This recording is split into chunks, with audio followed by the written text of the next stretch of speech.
পিস্তল হাতে নিলাম এবং শ্যুট করে দিয়ে চলে আসলাম, এমন চিত্র দেখা যায় সাধারণত গ্যাংস্টার টাইপের সিনেমাগুলোতে। তবে এবার সিনেমাতে না, অলিম্পিকের মঞ্চে এমন দৃশ্য দেখতে পেল দর্শকরা।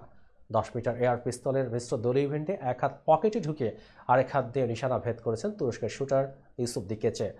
ঘোলাটে ভাব দূর করার জন্য নেই কোনো গ্লাস, নেই বিশেষ কোনো লেন্স, শব্দ নিরোধকের জন্য নেই উচ্চমানের কোনো ইয়ারবাড এবং আধুনিক সরঞ্জাম নিয়েই প্রতিযোগিতায় অংশ নেন বর্তমান শুটাররা। কিন্তু ইউসুফ ভিন্ন ধাঁচে ঘোড়া।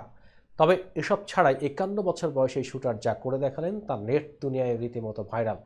এক হাত পকেটে ঢুকিয়ে আরেক হাত দিয়ে নিশানা ভেদ করেন তিনি। এভাবেই 10 মিটার এয়ার পিস্তলে মিশ্র দলীয় ইভেন্টে রৌপ্য পদক নিশ্চিত করেন এই শুটার, যেখানে তার সঙ্গী ছিলেন সেভাল ইলাইদা তারহান। অলিম্পিকে শুটিংয়ে এটাই তুরস্কের ইতিহাসে প্রথম পদক। তবে সব কিছু ছাড়িয়ে আলোচনায় এসেছেন ইউসুফ।